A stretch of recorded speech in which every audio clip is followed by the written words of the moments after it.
SNL'da katta yangilik. Katta yangilik dedim.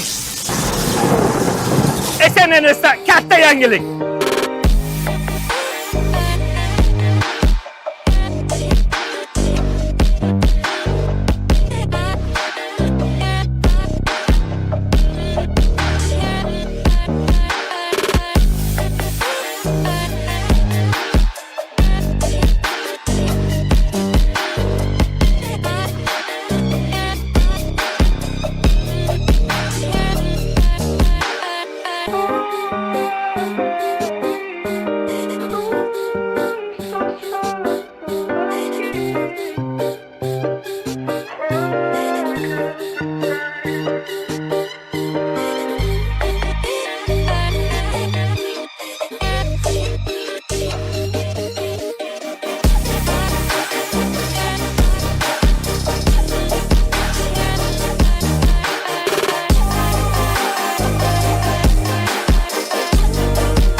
Assalomu alaykum. SNL'ga yangiliklarning kattasi keldi. 300 soat kuchlik 6 portion Lowell 3004. Bugun nima afzalliklari bor, nima kamchiliklari bor, to'liq obzor qilib ko'rib chiqamiz. Qani, boshladik.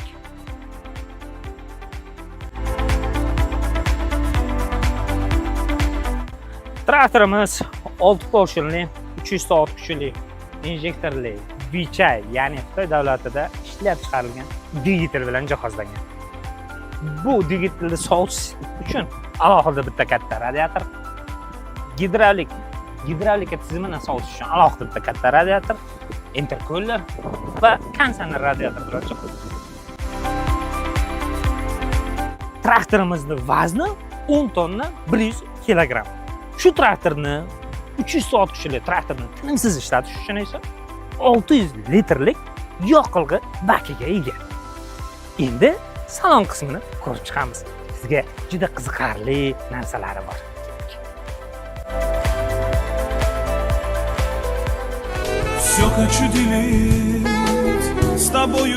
Yoningizga o'rtog'ingizni olib, avtopilotchani va YouTube'chani qo'yib olib, maza qilib ketishga nima deyapti akam? Traktorimiz Xitoy traktori bo'lgani bilan o'rindiq Germaniyaniki. Mazax ketasiz. Undan tashqari rulga o'zini boshqaruv tizimi, ya'ni avtopilot o'rnatilgan. Bu degani yeringizga bir kirdingiz, siz yerni boshidan oxirigacha bir marta o'lchab monitorga buyruq berasiz, ikkinchi marta esa rulni to'g'ri ushlab beradi. Diskaga barana deysizmi, plug deysizmi, lazer deysizmi, rul to'g'ri ushlab beradi. Hech qanaqa chapga o'ngga burilmaydi. Undan tashqari ikkinchi monitor, ya'ni faqat buyruq berishini emas, siz bu yerda maza qilib YouTube deysizmi, xuddi smartfoningiz kabi foydalansangiz bo'ladi. Xohlagan muzikani qo'yib, bemalol eshitib ketaveradi.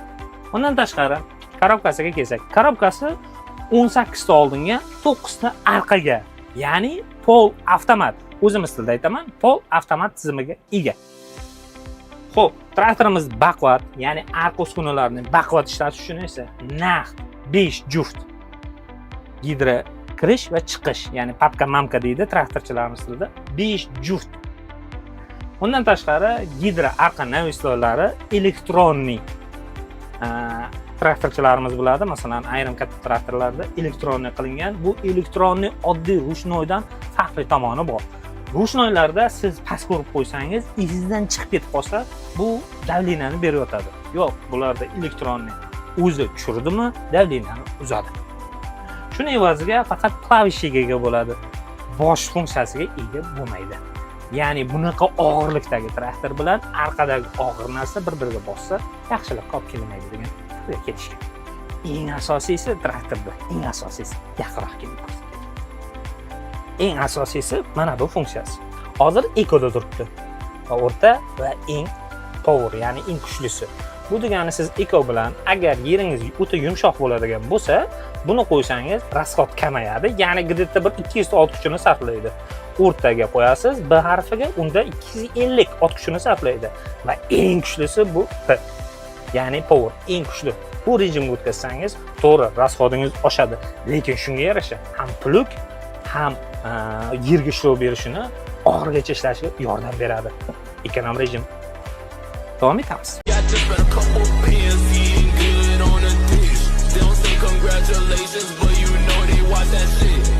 Oppa. Trend o'ziliga o'zimiz bilgan ishni qilaylik. Traktorimizda orqa nashnolari o'ta baquvvat qilib ishlangan. 6,5 tonnagacha vazn ko'tara oladi. 6,5 tonnagacha. Bundan tashqari ichki bartoyga ega. Ichki bartoydan tashqari chap taraf alohida va o'ng taraf alohida. Undan tashqari korobka alohida moy tizimi bilan jihozlangan. Bu nima degani? Bu traktor yer haydayotgan vaziyatda bilasiz, bitta balon pastga tushadi, bitta balon tepada yuradi. Tepada yurgan mosda ham alohida moy bo'ladi. Pastga tushgan mosda ham alohida moy bo'ladi. Bunaqa sistema qaysi traktorda bor? Kommentariyada fikringizni qoldiring. Bundan tashqari aka 540 ming oborotni va tepaga tushirib ko'tarishni elektronni shu yerdan ham boshqarsangiz bo'ladi. Gidro insholar baquvvat.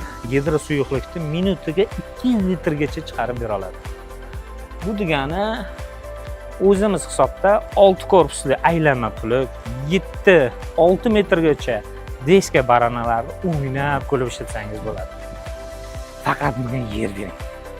Ishlaydigan traktorchi bering. Keyin ishni talab qiling. 10 tonnalik traktorimizga oldi toshlari 80 kilogramlik 16 ta tosh qo'yilgan. Bu degani 1 tonna 280 kilogram degani. Oldi baloniga kelsak, aytmoqchi, shu joyda qo'shimcha qilib ketmoqchiman. Lowell zavodi faqat dvigateldan tashqari oldi moslarni ham o'zi ishlab chiqaradi. Shuning uchun traktorimizga naq 2 yoki 1,5 ming motosoat kafolat beriladi. Oldi mosni 3 ta shisternali traktorchilarimiz tilida aytganda o'lmas mos hisoblanadi. O'z vaqtida yog'i moyiga qarab yursangiz bo'ldi.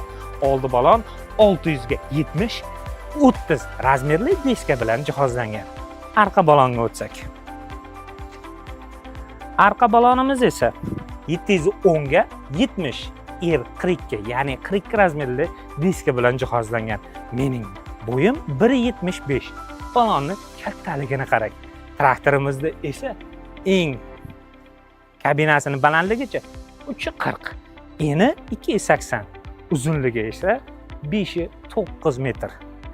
Undan tashqari arqa balonlarda naq 120 kilogramdan naq 3 ta. Bitta balonda o'zida 360 kilogramlik og'irlik balonlari qo'yilgan. Bu traktor arqasi o'y aytganimizdek 6,5 tonna ko'tarish uchun. Bu traktorga yer bering. Yaxshi traktorchi bering. Yaxshi uskuna bering. Ishlayman deb turibdi bizga. Akajon, bu traktorimizda boya yozib qo'ygandik.